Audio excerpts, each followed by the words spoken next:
ജന്മാഷ്ടമിയൊക്കെ വരെയല്ലേ, ഇന്ന് നമുക്ക് അമ്പലത്തിലൊക്കെ കിട്ടാറുള്ള ആ ഉണ്ണിയപ്പത്തിന്റെ റെസിപ്പി ആയാലോ.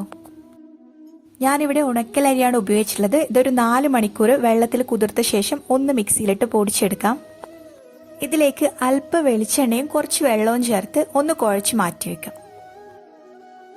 അടുത്തതായി ഇതിലേക്ക് പാളയംകോടൻ പഴം ചേർത്ത് കൊടുത്ത് കൈവച്ച് തന്നെ നന്നായിട്ട് മിക്സ് ചെയ്യണം.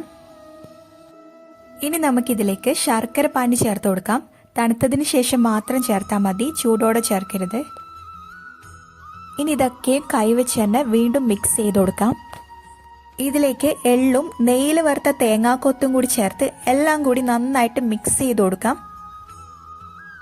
ഇനി ഒരു കാരയിൽ നെയ്യും വെളിച്ചെണ്ണയും ചേർത്ത് ചൂടാക്കി കൊടുക്കാം. അതിനുശേഷം ഓരോ കുഴിയിലും 1/4 ഭാഗം മാവ് ഒഴിച്ച് അത് പൊട്ടി പുറത്തേക്ക് വരുമ്പോൾ മാത്രം നമുക്കത് തിരിച്ചിട്ട് കൊടുക്കാം. ഇതൊരു മസ്റ്റ് ട്രൈ റെസിപ്പിയാണ്. ഫെർമെൻറ്റേഷനൊന്നും ഇല്ലാതെ എളുപ്പത്തിൽ നമുക്ക് സോഫ്റ്റ് ഉണ്ണിയപ്പം, അതും നമ്മുടെ അമ്പലത്തിൽ കിട്ടുന്ന അതേ രുചിയിൽ ഉണ്ടാക്കാം.